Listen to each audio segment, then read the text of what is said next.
Have you been wrestling about whether or not you want to go back to school? I've been there, and so have a lot of people. Today, I want to share with you guys what I hope will be the first of many interviews of people who have gone back to school, either online, later in life, or in a non-traditional way, and share with you their experience and show you that it's possible.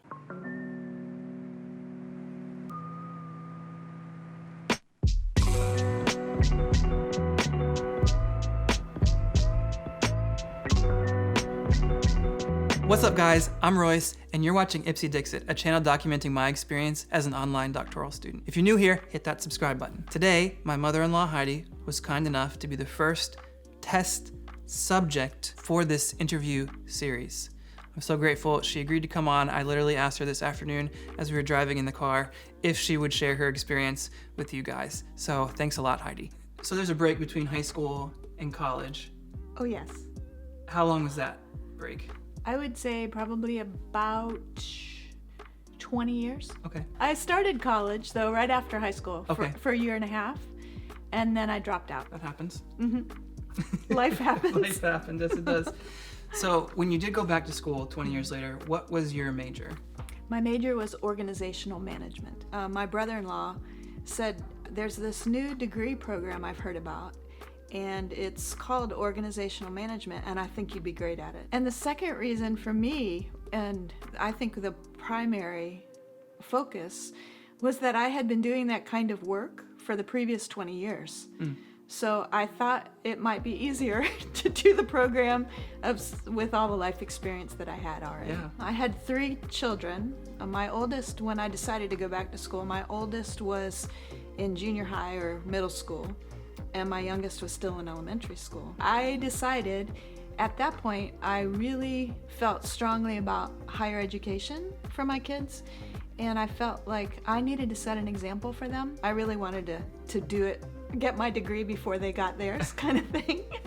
And then secondly, for just personal satisfaction, I wanted to see if I could still do it. You know, there was that motivation in me to say, I don't know if I still have it in me to be able to hit the books and get the degree. So there were a couple of different reasons. How long was your overall program? It was supposed to be 2 years, and I extended it a little bit longer than that. I felt like it was really important if I could take the CLEP test. If I could CLEP out of a few of my classes, it would save me money, and it would shorten the time that I would be in school. So that was a big deal. I had 4 hours of class time 1 day a week. So I was in class for 4 hours, 1 day a week. And then I had 12 to 16, sometimes more, homework hours outside of the classroom. It was all adult learners at the time. So it was really fun to be in that group.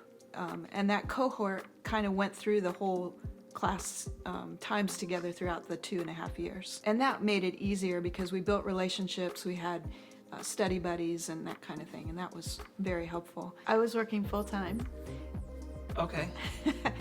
And taking care of my 3 kids in my household and my husband at the time, and it was a lot of work. Considering you had so many things going on, how did you balance your work with your school, with your family? How did you do that? I had to compartmentalize. Things that pertain to the kids were designated into kid time. You know, Monday night was the only time that I designated away from the family, away from everybody.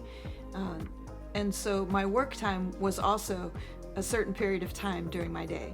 So it was easy to compartmentalize work, school, and then the family time, we filled it in whenever we could. All 3 of the kids being in school and their activities helped me a lot because while they were busy with their thing, I could do mine. Yeah, I prioritized family first. Okay. Yeah, family always came first. And I didn't expect too much from myself, like too high of a grade or too high of a standard with my with the outcomes for tests or exams. I just really wanted to make sure that my family was taken care of first, and that was important to me. People of all different income levels go back to school, and it's harder for some, easier for others. How did you find it financially going back to school later in life as an adult learner? It was very tight in our home during those years. And working full time, all of that money was budgeted into other things, not this. We ate a lot of peanut butter and jelly sandwiches. Yeah. Yeah. But Wow. I went to the financial aid office and I told them everything. And they said, well, there are grants, there are scholarships, and we think you would qualify for quite a few. So it ended up that I didn't pay anything for my school. Really? I qualified for so many different grants and scholarships that I applied for that the money just kept coming, and I was just amazed. Because I think out of pocket I paid for my books, which was pretty expensive, but scholarships were available through like the women's organizations in our community, and so I applied for all of the scholarships. And at the time, adult learners, that was kind of a new thing, and so I was really grateful, just so grateful that I was able to receive some of those. Yeah, that's amazing. What I found in later years is because the degree was current, it wasn't like it was a 20-year-old degree. Right. I had a leg up on a lot of people that were applying for jobs because my degree was so current. They knew that I had all the operating systems. I knew everything that was, current for leadership development, all those different trends. That was a really beneficial reason. So would you say that getting the degree was more a check in the box and just like, I already know how to do this, but people need to know I know how to do this? Or you learned some valuable skills you could implement later on? I learned a lot about spreadsheets. Yeah. I love spreadsheets now. Yeah. I didn't at first, but I do now. It was worth it because it was honing the skills that I already had and putting them underneath an umbrella that fit. Yeah.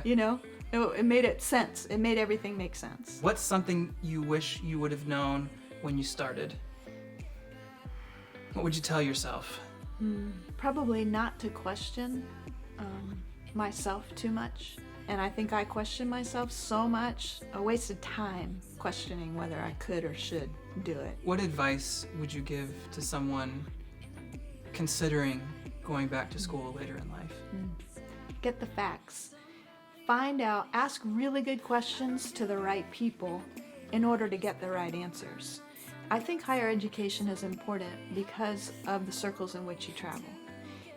In certain circles that I travel, it makes a difference to people that I have a degree. To my grandsons, it doesn't matter, And so I think for some folks, it matters what circles you travel in. Who are your friends? What does your peer group look like? It also gives me a sense of knowing that if I'm going to apply for a job, having that degree on that resume makes a difference to employers that are looking at it. I mean, as much as they say that it doesn't matter, I've been in the hiring position, so I know it matters. Yeah. It matters. So those are the two things that I would say. Well, Heidi, thank you so much for being willing to come and talk on YouTube. And and thank you for watching. If you're new here, be sure to hit that subscribe button and share with your friends. And let us know down in the comments. Are you thinking about going back to school? What are you thinking about studying? Why? What's holding you back? I encourage you today, take that next step. And I'll see you guys next time.